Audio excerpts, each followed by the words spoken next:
근데 제가 이제 오랫동안 트레이딩을 이렇게 해보니까 최소한 6개월에서 1년 정도 꾸준한 수익, 한 사람이 성공하기 위한 과정이 한 3년에서 한 5년 정도는 걸리는 것 같아요. 젊은 친구들이 전업 투자를 한다고 했을 때 제가 이 친구 보고는 그런 이야기를 했습니다. 너는 전업해도 되겠다.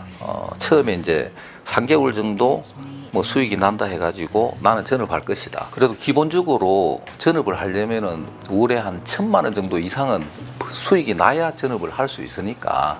근데 전업이라는 게 해보시면은 전업은 사실은 혼자 하고의 어떤 싸움이고 되게 좀 외롭습니다. 수익이 잘 날 때는 괜찮은데 손실이 나고 하면 어디에다 이야기도 할 데도 없고 자기 스스로 관리가 안 되면은 절대로 이제 전업 투자를 또 해서는 또 안 되고, 전업 같은 경우에는 정말로 신중하게 생각을 해가지고 판단을 하시는 게 좋을 것 같아요. 그리고 그냥 일반 투자자라면은 최소 한 1년 이상, 1, 2년 정도 꾸준하게 수익이 난 이후에 그때 전업을 결정을 하셔도 늦지 않을 것 같습니다. 딱 이야기를 해보면은, 자, 9시부터 10시까지 가장 주식시장이 활발한 시간이 한 9시에서 9시 반 정도 됩니다. 9시에서 10시까지만 매매를 하세요. 2시 반에서 종배는 2시 반에서 3시 반. 만약에 시간에 단일가만 매매하세요. 이런 부분을 사실은 지키는 사람이 그렇게 많이 없습니다. 스캘프를 만약에 한다면은 진짜 9시에서 10시까지 매매 시간, 오전 매매는 딱 1시간. 10시부터 오후 한 1시, 2시까지는 그렇게 매매할 게 없습니다. 그리고 매매를 해본들 수익을 까먹을 확률, 아침에 손실이 났단 말입니다. 내일 아침에 매매를 하면서 손실이 났다. 대부분의 투자자들은 하루 종일 매매를 하고 있습니다. 그냥 일반 주린이들은 아침에 예를 들어 1,000만 원을 가지고 한 100만 원을 손실이 난 거예요. 내가 이 100만 원을 만회를 하려고 하루 종일 매매를 합니다. 결국은 저는 여기 이 자리에서 말씀드리지만 단 0.1%의 확률적으로 만회를 할 수 있는 확률이 없습니다. 저도 예전에 제가 3년 정도 그런 생활도 되게 좀 많이 해봤었거든요. 근데 안 되더라고요. 매매 시간을 지키느냐 안 지키느냐, 거기에 가장 저는 진짜 주안점을 둡니다. 그게 이제 사람의 어떤 그 멘탈, 심리에 대한 어떤 그런 건데, 그런 부분들을 본인 스스로 본인을 케어를 좀 할 수 있느냐 없느냐, 거기에 따라서 전업을 할 수 있느냐 없느냐, 그런 이제 판가름을 좀 나눌 수 있다고 생각을 합니다. 저희들 같이 이제 전업 투자자가 있는 반면에 직장을 다니시는 분들도 계실 거고, 중장기 투자를 하시는 그런 분들이 많을 텐데, 매매 방법을 조금씩 이제 바꾸면 저는 된다고 생각을 합니다. 주로 직장 다니시는 분들 같은 경우에는 어차피 오늘 매수를 해서 내일 매도를 하기가 힘드니까 제가 이제 드리고 싶은 것 중에 하나가 뭐냐 하면은, 이제 상한가 간 종목을 예를 들어 이제 매일 캘린더라든지 이런 데 저장을 했다가 그런 종목들 중에 한 10일 정도 조정을 하고, 보통 보면은 상한가를 가고 나면은 10일에서 20일 정도가 있으면은 꼭 이게 대반등이 나옵니다. 그런 종목도 예를 들어 일봉 차트로 보면은 11선이라든지 안 그러면 21선 부근에 올 때, 그럴 때 매수를 해서 한 10% 정도 수익을 내고 매도하는 그런 패턴이라든지 이런 방법을 연구를 하면은 되게 좀 많을 것 같아요. 근데 이제 대부분의 사람들이 자꾸 보면은 막 올라가는 주식을 추격 매수를 또 하게 되고, 결국은 이제 추격 매수만 안 하면은 직장인 분들도 수익을 충분히 낼 수 있는 그런 매매 방법은 저는 많다고 생각을 합니다. 그 중에서 조금 전에 말씀드린 그런 패턴에 항상 보면 이제 거래량이 줄어들 때 매수를 해서 거래가 터지고 주가가 상승할 때 이제 매도를 한다든지, 그런 패턴을 본인이 이제 공부를 좀 하셔야 됩니다. 본인 스스로 이제 매매를 해서 돈을 가장 잘 벌 수 있는 그런 매매 기법이 가장 이제 좋은 거고, 저 같은 경우에는 이제 제가 주력으로 하는 매매는 이제 시황 매매라고 합니다. 당일날 뉴스가 좋은 뉴스가 나와가지고 그런 부분들을 기자분들이 이제 특징주라고 씁니다.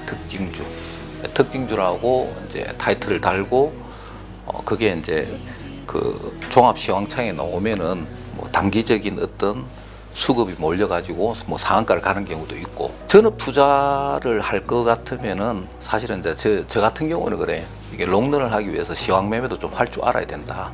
시황 매매라는 게 장이 좋을 때, 예를 들어 이제 코로나 때 특수한 그런 상황에서는 되게 시황 매매가 잘 되고 했었는데 지금 같은 경우에는 한 10개 정도 시황에 뜨면은 한두 개 정도 올라가고 나머지는 다 밑으로 처박는 경우도 되게 많습니다. 그 초보자들이 이제 시황 매매를 추천하는 건 아니고 계속 소액으로 연습을 좀 많이 해보셔야 됩니다. 근데 시황에 당일 이슈가 되는 종목의 뭐 특징주라든지 이런 것들에 단기 수급이 몰리기 때문에 스캘퍼들은 어쩔 수 없이 이제 그런 매매를 해야 되는 부분이고, 만약에 그걸 안 한다면은 종가 배팅 같은 경우에는 저는 이제 9시부터 한 10시까지는 그런 시황 매매 위주로 하고, 나머지 이제 10시부터 한 2시 반까지는 매매를 안 합니다. 매매를 안 하고 2시 반부터 3시 반까지는 2시 반 이후에 나온 재료가 그게 이제 시간의 단일가하고 연결되는 경우가 있으니까 대부분 보면은 2시 반 이후에 재료가 나오면은 1차적으로 상승을 했다가, 그리고 이제 한 10분쯤 지나면은 그 상승했던 부분이 그냥 자연스럽게 내려옵니다. 그게 이제 뉴스라든지 이런 게 안 나오면은 내려와서 이제 3시 넘어가 가지고 그런 종목들이 점 부근에 뭐 있다든지 하면은 종목이 시간의 단일가에 다시 상승을 할 수 있으니까, 이 뉴스가 연속성이 있겠다 없겠다, 내일까지 연속성이 있다 없다, 그런 부분들을 판단을 해서 종가 배팅을 한다든지, 그리고 만약에 이제 그런 부분들도 내가 종가 배팅을 했더라도 장후 시간에 매도를 걸고 봅니다.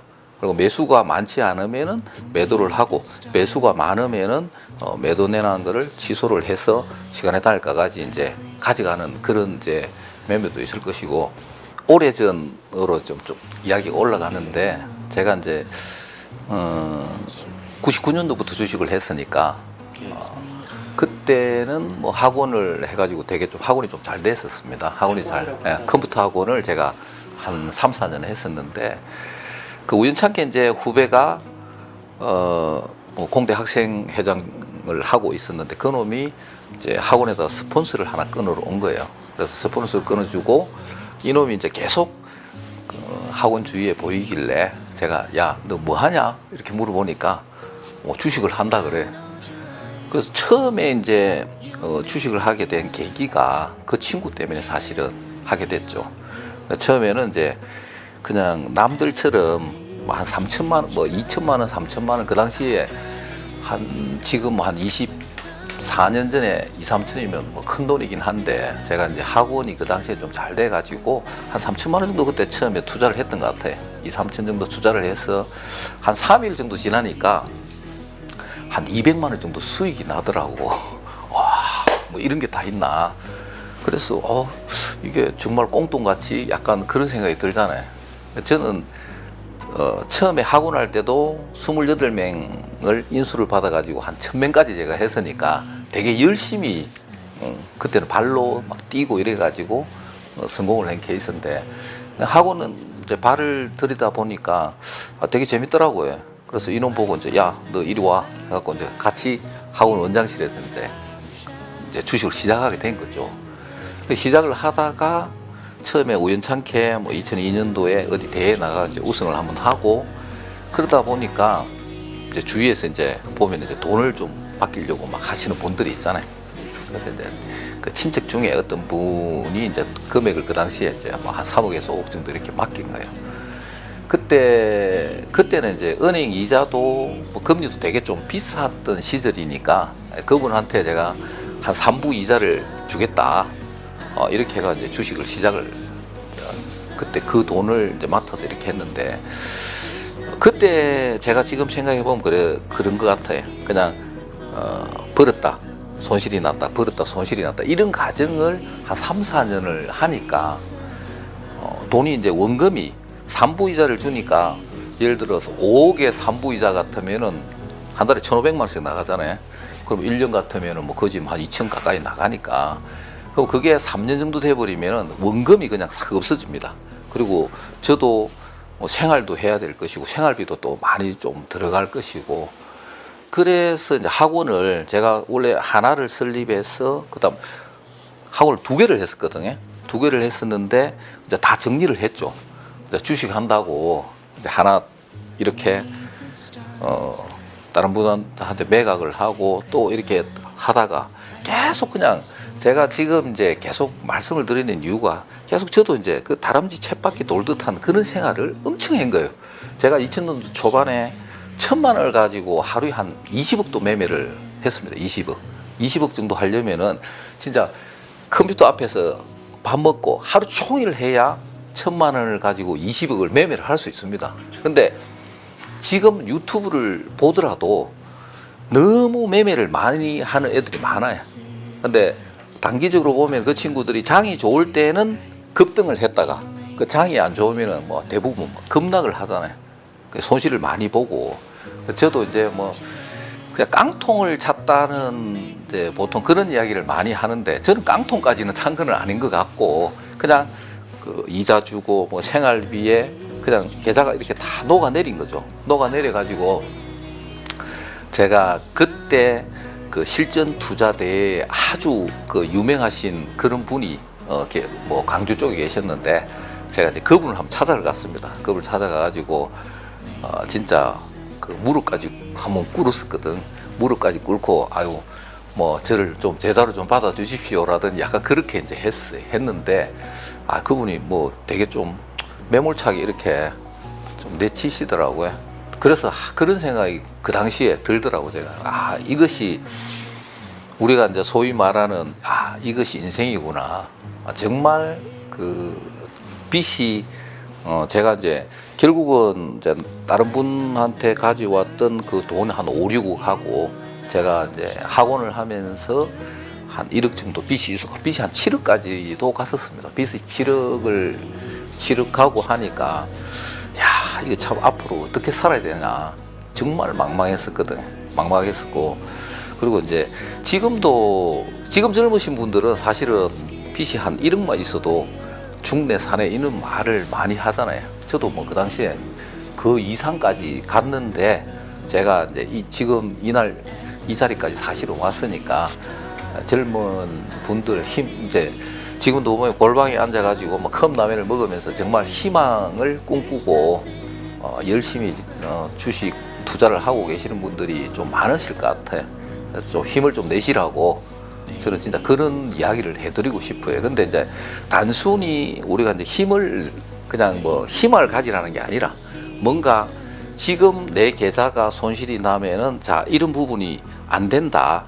그러면 그 부분을 무조건 고쳐야 성공을 할 수 있다는 겁니다. 아까도 말씀을 드렸지만은 계속 내가 이거 게임하듯이 매매를 하루 종일 한다. 그러면은 이 매매 습관도 정말 한번 내가 내일 하루 종일 매매하는 것 중에 내일은 정말로 손실이 나면은 무조건 손실이 나든 수익이 나든 끊고 밖에 한번 나가보는 그런 습관이 되게 좀 중요할 것 같아.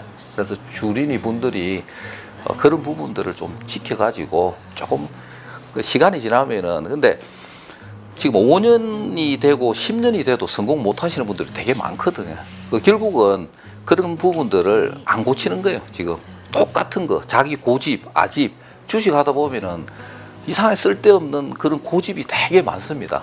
그런 부분들을 조금 고치셔야 돼요. 고치고 해야 이제 조금 더 좋은 방향으로 나아갈 수 있고 제가 이제 제자를 육성하게 된 계기는 결국은 그런 겁니다. 제가 워낙 힘들게 지금 이 자리에 올라왔기 때문에 새롭게 이제 주식 시작하시는 분들은 참 저하고 어떤 그런 과정을 좀 안 겪었으면 좋겠어요. 남들이 보면은 우리가 이제 주식 시장에서 저 사람은 뭐 돈을 뭐 수백억 벌었을 것이다, 100억 벌었을 것이다, 뭐 다 그거를 고지고대로 여러분들이 믿으실 필요도 없고, 근데 이제 계좌에는 뭐 100억을 벌고 150억을 벌고 200억을 벌었다고 찍혀도 그게 다 남아있지도 않습니다. 원래 또 뭐 차도 좋은 차 타고 싶으면 바꾸기도 하고 그러다 보면 이제 자산의 어떤 한 절반 이상은 다 감가가 되기 때문에 저는 뭐 특별한 거창한 목표는 없고 그냥 제가 이제 어렸을 때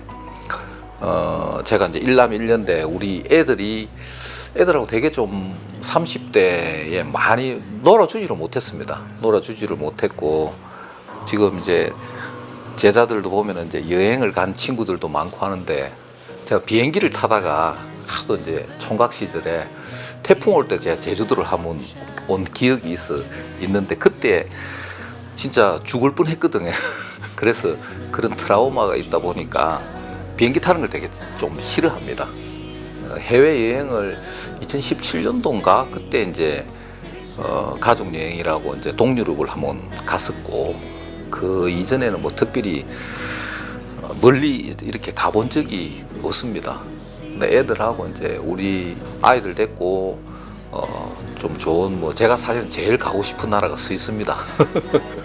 제가 아직도 뭐 스키도 타고 하니까 정말 그 산 정상에 올라가서 스키 타는 그런 게 있다더라고요.